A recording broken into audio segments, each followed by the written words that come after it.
Kalau untuk tahun ini sampai saat ini pelayanan belum terganggu. Iya. Ya, walaupun memang sudah menginjak ke kemarau. Tapi antisipasinya kita udah siap seperti biasa tahun-tahun yang lalu. Yang terganggu itu hanya beberapa cabang saja, tidak semua cabang itu terganggu dengan debit air ataupun dari pelayanan. Jadi wilayah-wilayah tertentu saja yang sudah jadi langganan, tapi insya Allah tahun ini mungkin bisa direalisasikan yang Kramat Mulia, Ciawi, kemudian Cidahu, itu aja yang jadi, karena emang bukan tidak bisa melayani, debitnya berkurang, debit mata airnya yang berkurang. Ya insya Allah kalau yang selama jadi pelanggan itu kita selalu supply air kalau tidak pakai tangki, ataupun kita ada kompensasi lain ya untuk para pelanggannya. Di luar jalur, justru kita tuh selalu membantu yang di luar jalur pelanggan. Yang belum jadi pelanggan, yang tidak ada pelanggan, kita bantu masyarakat yang memerlukan air dengan pengiriman tangki gitu ya. Kalau selama ini untuk pelanggan sih saya rasa bisa dihitung kalau untuk pengiriman tangki ya bisa. Artinya untuk pelanggan terkendali ya Pak, terkendali pasokan air itu. Walaupun itu digilir ya, Iya. digilir dan sebagainya, cara kita seperti apa. Enggak sampai 24 jam, biasa 24 jam jadi cuma 18 jam atau jadi 12 jam, kita kasih tahu ke para pelanggan gitu aja. Pak, kemudian untuk melakukan perawatan ini kan instalasi tidak semua baru ya Pak. Untuk pipa-pipa itu perawatannya gimana Pak? Perawatannya ya kalau kita ada kebocoran kita langsung ganti. Ya, karena kalau diganti secara keseluruhan itu kan tidak mungkin. Betul. Yang pertama pelayanan akan terganggu. Yang kedua mungkin biaya juga kita harus pikirkan. Makanya kita mencoba meminimalisir kebocoran. Mana yang bocor kita ganti secara keseluruhan. Kemudian kita mengoptimalkan produksi supaya pelayanan ini tidak terganggu. Kemudian bicara jumlah pelanggan Pak, untuk seluruh Kuningan berapa Pak? Untuk tahun ini di angka 56.000. 50. Dari berapa cabang Pak? 12 cabang. 12 cabang unit pos ya. Terus kemudian kemarin kan ada kebijakan baru Pak. Di bulan puasa kemarin kan sempat dibebaskan ataupun digratiskan Pak untuk iuran PAM sendiri Pak. Itu gimana Pak? Itu bagian dari kepedulian kita ya, kemudian kita kepada masyarakat, terutama untuk tempat ibadah.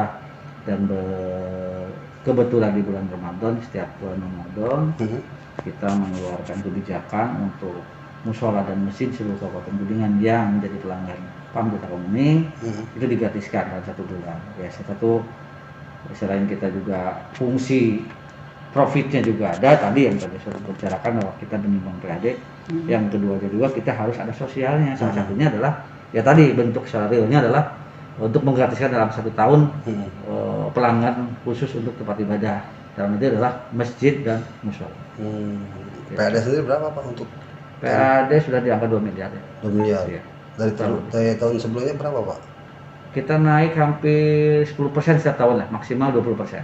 Setiap tahun kita naiknya seperti itu. Ya, sekarang sudah target untuk 2021 laba tuh 5 miliar. Tinggal kalau udah 5 miliar kan potong pajak, pembagiannya kan 55-45 gitu. Jadi bisa di angka 2M lebih untuk tahun depan. Nah Pak, di sejumlah titik mata air juga tentunya harus mendapat perawatan juga Pak. Itu upayanya gimana sih Pak?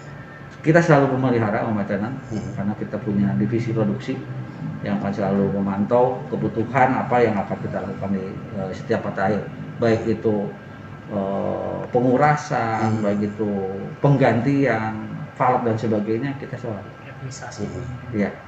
Terus ada kegiatan penanaman pohon juga Pak? Ada. Kita sudah bekerja sama dengan Urban Cisantana. Itu kita bekerja sama untuk penanaman pohon sampai dengan pohon itu jadi. Dia tidak hanya memberikan dana hanya untuk penanaman pohonnya saja, tapi sampai maintenance-nya, sampai dengan pohon itu berfungsi sebagai penyerap air. Ya, gitu. Jadi saya sampai sekarang masih bekerjasama dengan Urban Cisantana. Dan satu lagi itu ada proposal baru lagi, Gemas Herjo Gemas Herjo Pak. Iya, itu juga sudah masuk ke kita, insya Allah kita akan bantu. Iya. Karena itu apa namanya, sistemnya hampir sama dengan yang urban itu. Pak, terus kemudian MBR untuk tahun depan berapa Pak? Udah 1.000. Udah habis. Udah habis. Udah habis. Tinggal inilah udah tinggal pemasangan sekarang 2021.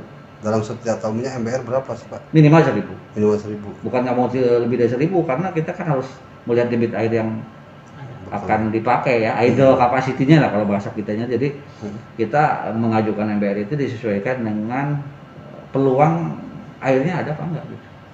Terus Pak, bicara di musim kekeringan Pak, biasanya tahun kemarin kan itu menghabiskan berapa anggaran Pak? Lumayan sih karena kita selalu mengirim tangki ya. Yang pertama ya tangki, yang kedua kan otomatis pelanggan juga banyak yang tidak memakai karena air tidak ada. Kita bisa turun sampai 10-20% bisa terjadi untuk pendapatannya. Ya, tapi tidak semua pelanggan sih, karena kan ada yang yang bisa terganggu adalah Keramat Mulia, Ciawi, sama Cidahu itu aja. Yang lainnya insya Allah aman-aman saja, walaupun tidak 24 jam. Terus Pak, pengembangan selain di manajemen ini Pak, ada koperasinya Pak? Koperasi ada. Itu bisa dijelaskan Pak? Kalau koperasi itu kan milik karyawan Pamitra Company secara keseluruhan, ditambah outsourcing yang ada di sini, total anggota hampir 300 orang lebih lah, 300 lebih. Ya itu dikelola ya, kalau koperasi kan dari karyawan untuk karyawan oleh karyawan.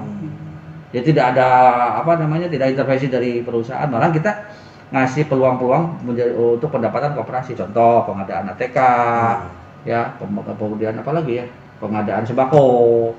Kita bikin kayak toko terbada, ya dari semua karyawan diwajibkan untuk ngambil sembako setiap bulan dari koperasi. Dan setelah itu dipotong gaji dan itu ada SHU-nya. Oh, SHU-nya. Jadi tidak rugi kalau beli dari koperasi setiap tahun. Ada sisa jadi kan ada SHU pinjaman, ada SHU beli sembako. Jadi masing-masing ada pembagian buat karyawan. Jadi kalau beli di koperasi tidak rugi. Kalau ke Jogja kan ya ampus ya, nggak ada ya. Kalau ke koperasi harganya juga sama kok, nggak terlalu jauh, malahan mungkin sama. Pak, kalau jumlah masjid yang kemarin ataupun rumah ibadah yang kemarin memang digratiskan berapa banyak? 600-an lah. 600-an. Itu tiap tahun mengalami penambahan juga Pak? Ada. Berapa persen itu Pak? Kayak 10% lah. 10%. Betul. Berarti ini budaya penggratisan ini sudah berapa tahun Pak? 3 tahun ada. 3 tahun. Iya. Dan rencananya kita sudah merancang kalau kita sudah kuat dari semua lini, terutama dari finansial, kita akan coba justru selamanya akan kita gratisin untuk khusus tempat ibadah ya. Karena berarti bukan semata bulan Ramadan. Enggak. Kita rancang ke depan, insya Allah mudah-mudahan kita merealisasikan itu. Ya, bertahap lah. Bisa 3 bulan, setelah 3 bulan jadi 6 bulan, setelah 6 jadi 9 bulan. Jadi Pak, kalau sanggup kita 12 bulan, 12 bulan. Pak, terus kemudian tidak banyak kan yang izin PAM ini untuk kebutuhan rumah tangga Pak, terus berubah menjadi rumah makan ataupun memang buat usaha lainnya, itu gimana Pak? Ada klasifikasi pelanggan kan ada. Ada reklas, ada yang rumah tangga A, ada rumah tangga B, ada rumah tangga C, ada niaga kecil, ada niaga sedang, ada niaga besar, ada industri, ada sosial gitu. Kayak masjid kan itu sosial masuk. Sosial ya. Iya. Siap. Pak, untuk jumlah mata air sendiri itu ada penambahan tidak Pak? Ada penambahan. Kemarin kita ada 16 ya, 17 sekarang jadi nambah 1 Cibangi. Insya Allah kita lagi negosiasi dengan warga Cilele, juga ada yang punya mata air. Insya Allah kita akan beri lagi untuk mata air untuk konsumen ke daerah kota dan sampai Cibinong. Dan debitnya cukup besar. Berarti total hingga sekarang berapa banyak Pak jumlah mata air Pak? 17 kan. Dari 16 ya, dari 16 nambah 1 Cibangi 17. Pak, untuk pengembangan di Kuningan Selatan sendiri gimana Pak? Kalau Kuningan Selatan kita belum Kuningan Selatan masih ada kan? Subang Sajame itu Pak. Kita tuh terbentur dengan mata air yang ada di sana. Belum ada informasi bahwa di Subang Sajame itu punya mata air yang bisa dipakai oleh kita. Karena kan kalau ada mata air, insya Allah kita bisa bantu. Karena kalau untuk anggaran pelayanan, kalau mata airnya ada banyak. banyak anggaran juga kita bisa ajukan gitu ya, dari SDA, dari provinsi, banyak. Cuma terbenturnya sumber air yang nggak bisa gitu. Iya. Makanya saya nggak bisa ke daerah selatan, walaupun itu daerah saya sendiri gitu kan, daerah Dapi 5 gitu kan. Betul. Berarti sejauh ini baru sampai Cidahu ya Pak? Cidahu, Atau masuk Cibimbing. Cibimbing udah masuk Pak? Masuk Cibimbing. Cibimbing. Ya. Closing statement. Untuk closing statement Pak apa Pak? Yang bisa disampaikan kemudian terhadap masyarakat dan pemirsa Tribun ini Pak? Kalau untuk masyarakat Kuningan ya, bagi pelanggan ya tolong memakai air secukupnya, se-efisien mungkin, karena berurusan dengan pembayaran, dan yang pembayaran itu maksimal tanggal 20. Itu sudah kami. Kalau pelayanan kurang bagus, kurang baik, kurang maksimal, kami mohon maaf sebesar-besarnya, walaupun ya saya ngakuin belum sempurna. Insya Allah sedikit-sedikit kita akan sempurnakan untuk pelayanan. Terima kasih sudah nonton. Jangan lupa like, subscribe, dan share ya.